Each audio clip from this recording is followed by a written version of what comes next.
आज हम लोग जो है समांतर श्रेणी के n पदों का जो है वो योगफल ज्ञात करने का जो है फॉर्मूला पढ़ेंगे। समांतर श्रेणी के जितने भी पद हैं उनका योग जो है वो कैसे किया जाए। तो समांतर श्रेणी के पदों का योगफल ज्ञात करने का जो है एक फॉर्मूला होता है, वो क्या होता है वो देखो आप लोग। मान लीजिए समांतर श्रेणी जो है उसमें पदों की संख्या कितनी है, n है।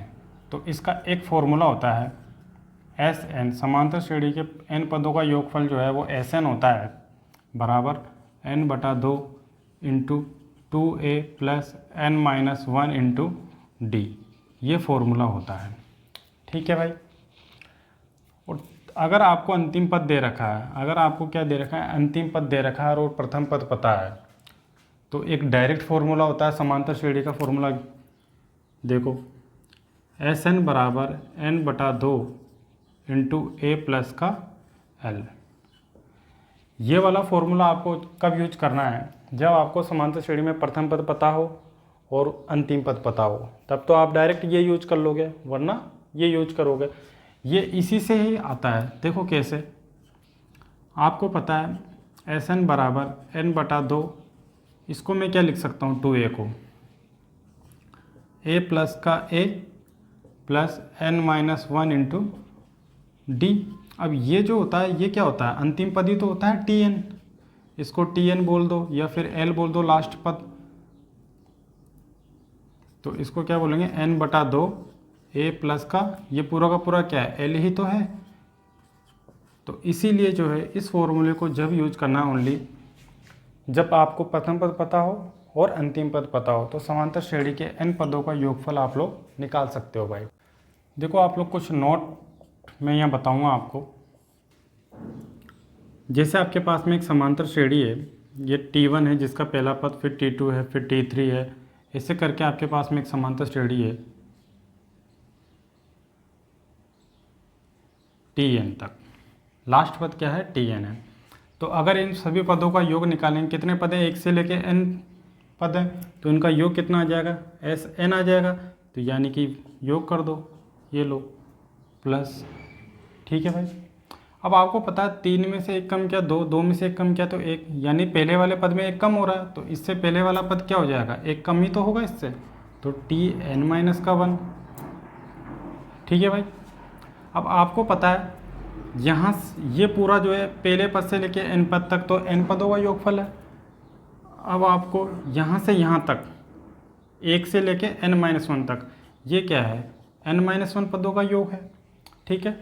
यानी कि आप पहला आपका जो नोट हो जाएगा वो Sn पदों का योगफल जो होगा वो Sn-1 पदों का योग प्लस अंतिम पद। तो nवां पद निकालने का फॉर्मूला, इसको इधर लेके चले जाओ, Sn का 1 होगा। तो इससे भी आप किसी भी समांतर श्रेणी का nवां पद निकाल सकते हो। जब आपको क्या दे रखा हो, समांतर श्रेणी का n पदों का योग दे रखा हो, तो आपको समांतर श्रेणी का nवां पद कैसे निकालोगे, Tn बराबर Sn-1 होगा, ठीक। दूसरा नोट आप देखो, यदि आपको क्या हो, गिवन हो Sn आपको दिया गया हो, तो किसी भी समांतर श्रेणी का जो सारवंतर निकालने का फॉर्मूला होगा वो D बराबर क्या होगा, S2 माइनस का 2S1 होगा। ये भी आपको याद रखना है। किसी भी समांतर श्रेणी का जो है जब आपको Sn दे रखा हो तो समांतर श्रेणी का सारवंतर निकालने का फॉर्मूला होता है D बराबर S2 माइनस का 2S1। आपको कुछ चीज़ें मैं बताना चाह रहा हूँ यहाँ। S1 क्या होता है, एक पदों का योग, यानी कि पहला पद। तो पहला पद T1 यानी कि प्रथम पद, यानी कि प्रथम पद S1 होता है और प्रथम पद ही क्या होता है आपका, T1 होता है। D बराबर क्या होता है, सारवंतर। यहाँ D बराबर S2 माइनस का 2S1 है ये, ठीक है। अगर आपको मान लो S2 दे रखा है तो S2 बराबर क्या होता है, दो पदों का योग, यानी कि T1 प्लस का T2, ठीक है। इसी तरीके से आप लोग आगे बढ़ सकते हो।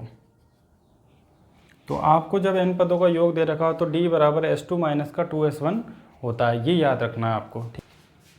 तीसरा नोट क्या है कि जैसे आपके पास में कोई भी समांतर श्रेणी है, उसमें आपको क्या गिवन हो, Sn गिवन हो। क्या गिवन हो आपके पास में, Sn दे रखा हो। तो आपको पता है कि किसी भी समांतर श्रेणी का आप अगर सारवंतर निकालते हैं d बराबर T2 माइनस का T1 ही तो होता है, T2 माइनस का T1 यही होता है। या फिर आप क्या करोगे, T3 माइनस का T2 ही तो करोगे, ऐसे ही करोगे, यानी इससे एक कम ही तो होता है। इससे क्या होता है, एक कम ही होता है इधर। तो Tn होगा तो ये क्या होगा, n-1 होगा, यानी ये n है तो ये n-1 होगा। ठीक है, तो इसको हम ऐसे फॉर्मूला के रूप में कैसे लिख सकते हैं, तो किसी भी समांतर श्रेणी का जो सारवंतर है, अगर उसमें पदों की संख्या कितनी दे रखी है, n दे रखी है वो, तो d बराबर जो होगा वो Tn माइनस का Tn-1 होता है। ठीक है, अब आपको एक चीज़ और पढ़ी है अभी आप लोगों ने कि n पदों का योग जो होता है वो Sn-1 प्लस Tn, यानी कि समांतर श्रेणी के n पदों का योग जो होगा वो n-1 पदों के योग में Tn जोड़ोगे, आप अंतिम पद जोड़ोगे, तो यहाँ से Tn का मान क्या होगा, Sn-1 यही होगा। तो देखो T बराबर Tn का मान निकालो, यहाँ पे ये रख दो Sn-1, फिर यहाँ माइनस है, यहाँ माइनस है। अब n की जगह क्या लिखेंगे हम लोग, यहाँ n इसका मान तो लिख दिया हम लोगों ने, लेकिन Tn-1 का मान भी यहाँ से लिखेंगे। अब n की जगह क्या लिखना है अपन को, n-1 लिखना है, यानी जहाँ जहाँ n है वहाँ क्या लिखना है, n-1 लिखना है। तो यहाँ क्या आ जाएगा n-1, फिर माइनस, यहाँ भी n-1 आएगा और एक -1 पहले से है, तो कितना हो जाएगा n-2। तो d बराबर Sn माइनस, और ये सेम है और चिन्ह माइनस के दोनों, तो ये दुगना हो जाएगा 2 Sn-1 minus minus plus S-2। तो जब आपको समांतर श्रेणी का n पदों का अगर योग दे रखा है, ठीक है, तो उससे भी आप इस फॉर्मूले से जो है आप समांतर श्रेणी का क्या निकाल सकते हैं, सारवंतर निकाल सकते हैं। लेकिन जब ही यूज करना है जब आपको समांतर श्रेणी का क्या दे रखा हो, n पदों का योग दे रखा हो।